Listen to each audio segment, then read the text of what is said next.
నమస్కారం, welcome to 1TV news. ముందుగా headlines చూద్దాం.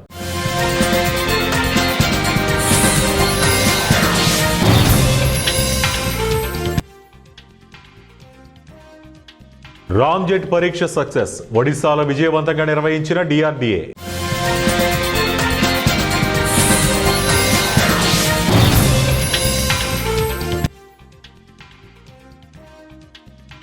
ప్లాట్ల కేటాయింపులో కేసు, షేక్ హసీనాకు 10 ఏళ్ల జైలు శిక్ష. రామ్జెట్ టెక్నాలజీని భారత్ విజయవంతంగా పరీక్షించింది. తద్వారా దేశ క్షిపణి వ్యవస్థను మరింత బలోపేతం చేసే దిశగా మరో ముందడుగు వేసింది. గగనతలం నుంచి గగనతలంలోకి ప్రయోగించే దీర్ఘ శ్రేణి క్షిపణిల అభివృద్ధికి కీలకమైన సాలిడ్ ఫ్యూయల్ డక్టెడ్ రామ్జెట్ సాంకేతికతను DRDA విజయవంతంగా పూర్తి చేసింది. తద్వారా ఈ సాంకేతికత కలిగిన అతి కొద్ది దేశాల సరసన భారత్ చేరింది. ఒడిశా తీరంలోని చాందీపూర్ ఇంటిగ్రేటెడ్ టెస్ట్ రేంజ్లో మంగళవారం ఉదయం 10:45 ఈ ప్రయోగాన్ని నిర్వహించారు. బంగ్లాదేశ్ మాజీ ప్రధాని షేక్ హసీనాకు 10 ఏళ్ల జైలు శిక్ష ఖరారు చేశారు. ఆమె మేనల్లుడు రద్వాన్ ముజీబ్ సిద్దిక్, మేనకోడళ్లు తులీప్ రిజ్వానా సిద్దిక్, అజ్మీనా సిద్దిక్లకు కూడా 2 వేర్వేరు అవినీతి కేసుల్లో శిక్ష పడింది. రాజ్ న్యూటౌన్ ప్రాజెక్టుకు సంబంధం ఉన్న ప్లాట్ల కేటాయింపులో అవకతవకలు జరిగినట్లు ఆరోపణలున్నాయి. ఆ కేసులో అవినీతి జరిగినట్లు షేక్ హసీనాతో పాటు ఆమె బంధువులపై FIR బుక్ చేశారు. ఢాకాలోని కోర్టు 4కు చెందిన ప్రత్యేక జడ్జి రాబిల్ ఆలం ఇవాళ ఈ కేసులో తీర్పును వెలువరించారు. రంగారెడ్డి జిల్లా అమనగల్ మున్సిపల్ ఎన్నికల ప్రచారంలో రాష్ట్ర మంత్రి వాకిటి శ్రీహరి, ఎమ్మెల్యే కసిరెడ్డి నారాయణ రెడ్డితో కలిసి పాల్గొన్నారు. వార్డుల్లో తిరిగి ఓటర్లను కలిసి అభివృద్ధి కోసం కాంగ్రెస్ పార్టీ బలపరిచిన అభ్యర్థులను గెలిపించాలని కోరారు. ఈ సందర్భంగా రాష్ట్ర మంత్రి వాకిటి శ్రీహరి మాట్లాడుతూ, అమనగల్ అభివృద్ధి కోసం మహిళలు, మేధావులు, యువత కలిసి రావాలని, అధికారంలో ఈ ప్రాంతం ముద్దుబిడ్డ ముఖ్యమంత్రిగానే కాక మున్సిపల్ శాఖ మంత్రిగా ఉండడంతో ఇప్పటికే పలు అభివృద్ధి కార్యక్రమాలను చేపట్టడం జరిగిందని, మున్సిపాలిటీ అభివృద్ధి జరగాలంటే కాంగ్రెస్ అభ్యర్థులను గెలిపించుకోవాల్సిన బాధ్యత ప్రజలదని అన్నారు. వేరే ఏ విషయాలున్నా కూడా కొంత పక్కకు పెట్టి, వీలైతే రాజకీయాలని కూడా పక్కకు పెట్టి, ఆమన్గల్ డెవలప్మెంటే పరమావధిగా ఈ ఆమన్గల్ టౌన్లో ఉన్న 15 వార్డులకు 15 వార్డులు కాంగ్రెస్ పార్టీ గెలిపించి, ఇంకా కావాల్సి ఆమన్గల్ ఒక అందరు కలిసి ముఖ్య నాయకులంతా కూర్చొని, ఇగో మేము ఆమన్గల్ మీకు గెలిపించి ఇస్తాం, మాకు ఆమన్గల్కి కావాల్సినటువంటి ఈ డెవలప్మెంట్స్ అని చెయ్యండి అని చెప్పే విధంగా కార్యరూపం తీసుకోండి, కార్యాచరణ తీసుకోండి. అప్పుడు మాత్రమే సాధ్యమవుతుంది అమన్గల్ డెవలప్మెంట్ అన్న విషయాన్ని. కూతవేడు దూరమే మీకు హైదరాబాద్, కూతవేడు దూరమే హైదరాబాద్, కానీ ఇంకా డెవలప్మెంట్ కావాల్సింది చాలా ఉంది అమన్గల్లో అన్న మాట మరొక్కసారి గుర్తు చేస్తా ఉన్నా. నేను మీకు మాట ఇస్తా ఉన్నా, రాష్ట్రంలో కేవలం 3 నియోజకవర్గాలను మాత్రమే అభివృద్ధి చేశారని మెదక్ నియోజకవర్గ ఇన్ఛార్జ్ మంత్రి వివేక్ వెంకటస్వామి అన్నారు. రామాయంపేట మున్సిపాలిటీ ఎన్నికల్లో భాగంగా 5వ వార్డులో ప్రచారంలో మున్సిపల్ కౌన్సిలర్ అభ్యర్థులతో పాటు స్థానిక MLA doctor Mynampally Rohit, Congress party రాష్ట్ర నాయకులు మైనంపల్లి హనుమంతరావులతో కలిసి ప్రచారంలో పాల్గొన్నారు. ఈ సందర్భంగా మంత్రి వివేక్ వెంకటస్వామి మాట్లాడుతూ, రాష్ట్ర వ్యాప్తంగా సర్పంచ్ ఎన్నికల్లో కాంగ్రెస్ పార్టీ అత్యధిక సర్పంచ్ స్థానాలు గెలుచుకోవడం జరిగిందని, గత బీఆర్ఎస్ ప్రభుత్వం రాష్ట్రంలో అప్పులు 30,000 కోట్లు చేయడంతో ప్రతి నెల 5,000 కోట్లు మిత్తి కాంగ్రెస్ ప్రభుత్వం చెల్లించడం జరుగుతుందన్నారు. కాంగ్రెస్ జెండా ఎగరవేయబోతా ఉన్నాం. ఏ సర్వేలో చూసినా కానీ మరి బంపర్ మెజార్టీతో కాంగ్రెస్ పార్టీ గెలుస్తుందని చెప్తా ఉన్నారు. కానీ మరి దాన్ని ఓవర్ కాన్ఫిడెన్స్ లాగా తీసుకొని మనం ఎక్కడ కూడా తప్పు చేయొద్దు. ఏదున్నా ప్రతి క్షణం ప్రతి నిమిషం కూడా ప్రజలలో ఉంటూ మనం చేసే అభివృద్ధి, సేవా, సంక్షేమ కార్యక్రమాలు ప్రజలకు తీసుకుపోవాలని చెప్పి మరి మా క్యాండిడేట్లకు తెలియజేసుకుంటూ, అదేవిధంగా ఇవాళ ఈ అవకాశం ఇచ్చినందుకు మా గౌరవ మంత్రి గారికి, వేదిక మీద ఉన్నటువంటి నాయకులకు పెన్షన్ ఇవ్వడంలో, తర్వాత మహిళలకు ఏదైతే 2,500 అన్నారో ఇవన్నీ పథకాలు కూడా కాంగ్రెస్ పార్టీ అమలు చేస్తుందని చెప్పి మీరందరూ కూడా బలంగా క్యాంపెయిన్ చేయాలి. మీరందరూ వార్డ్ వైజ్ అక్కడ ముఖ్య నాయకులు ఎవరున్నారు, ముఖ్య నాయకులకు వెళ్ళి వారి సపోర్ట్ తీసుకొని వారి కుటుంబ సభ్యులు ఇంకా ఇతర కుల సభ్యులు అందరినీ కూడా ఇన్వాల్వ్ చేస్తూ, ఎందుకంటే కేవలం మనం 1,100 ఓట్లు ఉంటాయి ఒక్కొక్క వార్డుకి. సో మీరు అందరికీ పేరున పార్వతీపురం మన్యం జిల్లా గుమ్మలక్ష్మీపురం మండలం లవముట దిగువ చోరుపల్లి గ్రామానికి బీటీ రోడ్డు నిర్మాణానికి ఎమ్మెల్యే జగదీశ్వరి శంకుస్థాపన చేశారు. అనంతరం అదే మండలంలో అమిడి గ్రామంలో మీ భూమి మీ హక్కు కార్యక్రమంలో పాల్గొని అర్హులైన నిజమైన హక్కుదారులకు పట్టా పాసు పుస్తకాలు పంపిణీ చేశారు. ఎమ్మెల్యే మాట్లాడుతూ 1,20,00,000 రూపాయల నిధులతో 1.5 కిలోమీటర్లు పక్కా రహదారి పనులు జరుగుతాయన్నారు. ఏజెన్సీ ప్రాంతాలలో డోలీ రహిత గ్రామాలే ప్రధాన లక్ష్యంగా కూటమి ప్రభుత్వం పనిచేస్తుందన్నారు. నిజమైన భూ యజమానులకు తమ భూమిపై సర్వ హక్కులను కల్పించాలనే ఉద్దేశంతో ప్రభుత్వం రీసర్వేలు చేపట్టి ప్రభుత్వ రాజముద్ర కలిగిన పట్టాలను అందజేస్తుందన్నారు. సందర్భంగా వివిధ గ్రామాల నుండి విచ్చేసినటువంటి రైతులకు ప్రతి ఒక్కరు కూడా మరి ఏదైతే మీ భూమి మీ హక్కు కాబట్టి మీరందరూ కూడా మీ హద్దులు ఎంతవరకు ఉన్నాయి, మీ భూమి మీ పట్టాలో ఉన్నటువంటి ఎన్ని ఎకరాలు వచ్చాయి అనేది మీరందరూ ఒక్కసారి గమనించుకోండి. ఏవైనా తప్పులు ఉన్నా సరే అవన్నీ కూడా సరిచేసి చక్కగా ఉండే విధంగా మీ పట్టాలన్నీ మీకు అందించే విధంగా చేస్తామని సందర్భంగా ఈ రోజు ఈ గ్రామంలో సమావేశం ఏర్పాటు చేయడం జరిగింది. మరి ఈ రోజు ఈ గ్రామంలో టోటల్ గా 141 పాస్ పుస్తకాల్లో కొన్ని తప్పులు సవరణలు ఉండడం వలన అవన్నీ కరెక్ట్ గా తహసీల్దార్ గారు చేస్తామని చెప్పారు. అలాగే కరెక్ట్ గా ఉన్నటువంటివి 28. ఇవన్నీ కూడా చక్కగా మీ పట్టాలన్నీ కూడా మీరు చూసుకోండి. ఎందుకంటే ఎవరైనా భూ యజమాని చనిపోయినా సరే అలాంటివన్నీ కూడా చేయడం జరుగుతుంది. మీకు ఏ ఇబ్బంది లేకుండా చూడమని మన సీఎం గారు నారా చంద్రబాబు నాయుడు గారు, అలాగే డిప్యూటీ సీఎం గారు పవన్ కళ్యాణ్ గారు వీరిద్దరు కూడా చక్కగా అన్ని కార్యక్రమాలన్నీ కూడా చేయడం జరుగుతుంది. కామారెడ్డి జిల్లా బాన్సువాడ మున్సిపాలిటీ కేంద్రంలో ఆగ్రో చైర్మన్ కాసుల బాలరాజ్ ప్రెస్ మీట్ నిర్వహించారు. బాన్సువాడ మున్సిపాలిటీ 19వ వార్డుల కౌన్సిలర్లు చైర్మన్ పీఠం కాంగ్రెస్కే దక్కుతుందని కాసుల బాలరాజ్ అన్నారు.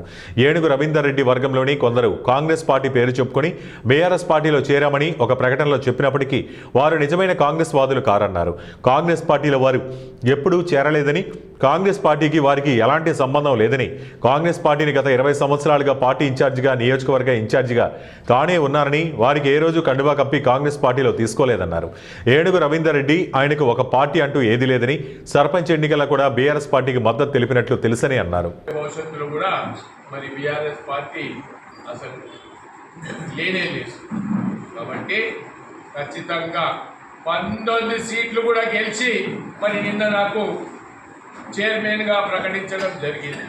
మరి గతంలో నేను సర్పంచ్గా ఇక్కడ వినలేని సేవలు అందించిన, ఎంపీపీగా పనిచేసిన, మార్కెటింగ్ చైర్మన్గా పనిచేసిన, మరి దాని గుర్తింపుగా ప్రజల్లో మరి మంచి స్పందన ఉంది కాబట్టి ఆ స్పందనను ఓర్చుకోలేక మేము ఏదో విధంగా కాంగ్రెస్ పార్టీ మీద బురద చల్లాలనే ప్రయత్నం తప్ప వాళ్ళు ఏం అయ్యేది లేదు. కేటీఆర్కి అసలు ఏమీ తెలియదు. ఇవాళ కొంతమంది ఏమంటున్నారు, కేటీఆర్ వచ్చి ప్రచారం చేస్తున్నాడు. చేయండి, కేటీఆర్ రాండి, కేసీఆర్ రాండి, మేమేం భయపడేది ఉంది. వాళ్ళు అసలు ఈరోజు బయటకు వెళ్తలేరు కేసీఆర్. మరి కేటీఆర్ వచ్చి వాళ్లకు మరి ప్రచారం చేస్తే మంచిదే, డిపాజిట్ మొత్తం పోతుంది, చిక్కేస్తుంది. వాళ్ళకి మా అభ్యర్థులు గెలుస్తారని చెప్పి మేము ధీమా వ్యక్తం చేస్తున్నాం. కాకపోతే నిన్న ప్రెస్ మీట్లో కేటీఆర్ దగ్గర 5 కౌన్సిలర్లు కలిసి బాన్స్వాడలో కాంగ్రెస్ పని అయిపోయింది అన్నట్టు వార్తలు రావడం దురదృష్టకరం. కలిసింది 5 గారు, 3 అది మాజీ కౌన్సిలర్లు, మా కాంగ్రెస్ వాళ్ళు కారాలు, ఏనుగు రవీంద్ర రెడ్డి వర్గం మనుషులు, మా వర్గల్ కాంగ్రెస్ మనుషులు కారాలు. కాకపోతే వాళ్ళు నామినేషన్ వేసినప్పుడే బీఆర్ఎస్ అని ఒకటి సెట్ వేసిండు, కాంగ్రెస్ అని ఒక సెట్ వేసిండు. కాబట్టి ఇవట్టి కలిపొల్లి మాటలు చెప్పి ప్రజలకు తికమక చేయొద్దని చెప్పి బీఆర్ఎస్ నాయకులకు హెచ్చరిస్తున్నాం. రేపు రాబోయే మున్సిపల్ ఎన్నికల్లో వాళ్ళకు డిపాజిట్ కూడా రాదని. మున్సిపల్ ఎన్నికల ప్రచారంలో భాగంగా బుధవారం జయశంకర్ భూపాలపల్లి జిల్లా భూపాలపల్లి మున్సిపాలిటీ పరిధిలోని 7, 26, 24, 25, 23 వార్డులు, T2 quarters, Karl marks colony, 6 incline road మరియు రాజీవ్ నగర్ కాలనీల్లో సిపిఐ మరియు సిపిఐ పార్టీలు బలపరిచిన కాంగ్రెస్ పార్టీ కౌన్సిలర్ అభ్యర్థులు భూపాలపల్లి ఎమ్మెల్యే గండ్ర సత్యనారాయణరావు, కాంగ్రెస్ పార్టీ జిల్లా అధ్యక్షుడు భట్టు కరుణాకర్, రాష్ట్ర ట్రేడ్ ప్రమోషన్ కార్పొరేషన్ చైర్మన్ అయిన అయిత ప్రకాష్ రెడ్డి, జిల్లా గ్రంథాలయ సంస్థ చైర్మన్ కోట రాజబాబు గౌడ్, సిపిఐ జిల్లా కార్యదర్శి కొరిమి రాజ్కుమార్, సిపిఐఎం జిల్లా కార్యదర్శి బంధు సాయిలు ఆయా వార్డుల ఎన్నికల ఇన్ఛార్జీలతో కలిసి ఎన్నికల ప్రచారం నిర్వహించారు. ఈ సందర్భంగా ఆయా వార్డులో నిర్వహించిన పబ్లిక్ కార్నర్ మీటింగ్లో ఎమ్మెల్యే మాట్లాడారు. అంతకుముందు 22 వార్డుకు చెందిన పలువురు బీఆర్ఎస్ నాయకులు కాంగ్రెస్ పార్టీలో చేరగా వారికి ఎమ్మెల్యే పార్టీ కండువా కప్పి ఆహ్వానించారు. అంతకుముందు 22 వార్డు కాంగ్రెస్ పార్టీ కార్యాలయాన్ని ప్రారంభించారు. 4వ వార్డు కాంగ్రెస్ పార్టీ కౌన్సిలర్ అభ్యర్థి మంజుల రవీందర్ గౌడ్కు చెందిన ఎన్నికల ప్రచార రథాన్ని ఎమ్మెల్యే గండ సత్యనారాయణరావు ప్రారంభించారు. ఈరోజు 7 కొండల వాడు తిరుమలలో వెలిస్తే పాండవుల గుట్ట మీద బుగులోని వెంకటేశ్వర స్వామి వెలిశాడు. ఆ స్వామి కొరకు గింత వెడల్పు మెట్లుంటే 24 ఫీట్లను గుట్టను బద్దలు కొట్టి ఈరోజు కొండపైకి పైపు లైన్ వేసి కోనేరు తవ్వి బావి తవ్వి కొండపైకి ఐమాక్స్ లైట్లు పెట్టి 10 కోట్ల రూపాయలతో రోడ్ల నిర్మాణం చేశాం. ఈ నియోజకవర్గంలో ఎవ్వరు చేయలేని పనిని మీ ఆశీర్వాదంతో మీ సత్తన్న చేస్తున్నాడని మీకు ఈ సందర్భంగా నేను తెలియజేస్తున్నా. కనుక ఈరోజు మా మేఘనను జ్యోతిని గెలిపియండి. ఈరోజు గెలిపిస్తే వాళ్ళిద్దరిని ఏ తప్పు చేసినా ఇదే సెంటర్లో ముక్కు రాకిస్తా, నిజాయితీగా పనిచేపిస్తా. మీకు అనుకున్న పనులన్నీ కూడా మీకు అండగా. సమాజంలో ప్రతి వర్గానికి సమాన అవకాశాలు కల్పించినప్పుడే నిజమైన అభివృద్ధి సాధ్యమవుతుందని జయశంకర్ భూపాలపల్లి జిల్లా కలెక్టర్ రాహుల్ శర్మ తెలిపారు. బుధవారం జయశంకర్ భూపాలపల్లి జిల్లా రేగొండ మండలంలోని మహాత్మా జ్యోతిబా పూలే బాలుర గురుకుల పాఠశాలలో నిర్వహించిన సామాజిక న్యాయ దినోత్సవంలో ఆయన పాల్గొన్నారు. ఈ సందర్భంగా డాక్టర్ బిఆర్ అంబేద్కర్, మహాత్మా జ్యోతిబా పూలే చిత్రపటాలకు పూలమాలలు వేసి ఘనంగా నివాళులర్పించారు. ఈ సందర్భంగా జిల్లా కలెక్టర్ రాహుల్ శర్మ మాట్లాడుతూ బలహీన వర్గాలు, మహిళలు, దివ్యాంగులు, వెనుకబడిన తరగతుల హక్కుల పరిరక్షణకు ప్రభుత్వం అనేక సంక్షేమ అభివృద్ధి కార్యక్రమాలు అమలు చేస్తోందని తెలిపారు. సామాజిక న్యాయం ద్వారా సమానత్వం, సమాన అవకాశాలు, గౌరవప్రదమైన జీవనం సాధ్యమవుతాయని తెలిపారు. ప్రతి పౌరుడు చట్టపరమైన హక్కులపై అవగాహన కలిగి ఉండాలని ఆయన సూచించారు. వివక్షకు తావు లేకుండా సమాజాన్ని నిర్మించేందుకు ప్రతి ఒక్కరూ బాధ్యతగా వ్యవహరించాలని పిలుపునిచ్చారు. అనంతరం సామాజిక న్యాయం పాటింపుపై విద్యార్థులతో ప్రతిజ్ఞ చేయించారు. ఈ కార్యక్రమంలో ఆర్డీఓ హరికృష్ణ, సహాయ బీసీ సంక్షేమాధికారి క్రాంతికిరణ్, తహసీల్దార్ శ్వేత, ఎంపీడీఓ వెంకటేశ్వరరావు, డీసీఓ స్వప్న, ప్రిన్సిపల్ అపర్ణ, పాఠశాల సిబ్బంది తదితరులు పాల్గొన్నారు. And how it will happen is if you study hard, if you excel in sports, if you are having overall development of yourself. So for that it is very important that you listen to your guide. Your guide is your parents at home and your teachers in school. So always listen to them. They have a vast experience. So they will guide you how to resolve your problems, how to excel, and how to make sure that you get good marks. So always listen to them, and if any issue is there, your teachers always discuss your school's issues with me, and we are there to help you. So I wish all of you for your future endeavors, and I wish you good luck and I hope. దేశంలోకి విదేశీ బీమా కంపెనీల ప్రవేశాన్ని వ్యతిరేకిస్తూ ఎల్ఐసిలో నూతన నియామకాలు చేపట్టాలని, సిబ్బంది అందరికీ పాత పెన్షన్ స్కీమ్ వర్తింపజేయాలని కోరుతూ ఫిబ్రవరి 12న దేశవ్యాప్త సమ్మె నిర్వహిస్తున్నామని ఎల్ఐసి ఉద్యోగుల సంఘం కడప డివిజన్ ప్రధాన కార్యదర్శి రఘునాథ్ రెడ్డి అన్నారు. స్థానిక డివిజనల్ కార్యాలయం ఎదుట డివిజన్ అధ్యక్షుడు అవధానం శ్రీనివాస్ ఆధ్వర్యంలో నిరసన ప్రదర్శన ఉద్దేశించి మాట్లాడుతూ రఘునాథ్ రెడ్డి ఎల్ఐసిలో తన వాటా షేర్లను మరోసారి అమ్మేందుకు ప్రభుత్వం సిద్ధపడుతోందని తాము వ్యతిరేకిస్తున్నామన్నారు. ఎల్ఐసి, జీఏసీ సంస్థలను బలోపేతం చేయడానికి బదులు కేంద్ర ప్రభుత్వం బయటి వాళ్లను ఎల్ఐసి ఎండీగా నియమించడం తప్పని అన్నారు. 4 సాధారణ ప్రభుత్వ బీమా కంపెనీలను విలీనం చేయాలన్నారు. కేంద్ర ప్రభుత్వ సూచనల మేరకు ఐఆర్డీఏ ప్రైవేటు బీమా కంపెనీలకు అనుకూలంగా వ్యవహరిస్తుందన్నారు. లేబర్ కోడ్స్ అమలు ఆపాలని, ఎల్ఐసిలో 86% మంది ఉద్యోగులకు ప్రాతినిధ్యం వహిస్తున్న ఏఐఐఈఏకు గుర్తింపు ఇవ్వాలని డిమాండ్ చేశారు. వార్తలు ముగించే ముందు ముఖ్యాంశాలు మరోసారి.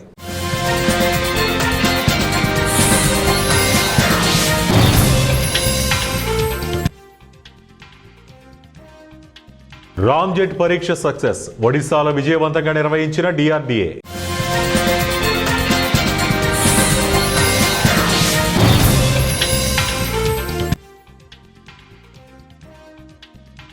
ప్లాట్ల కేటాయింపులో కేసు, షేక్ హసీనాకు 10 ఏళ్ల జైలు శిక్ష. ఇవి ఇప్పటి వరకు ఉన్న బులెటిన్ అప్డేట్స్. మరిన్ని అప్డేట్స్ కోసం చూస్తూనే ఉండండి 1TV న్యూస్.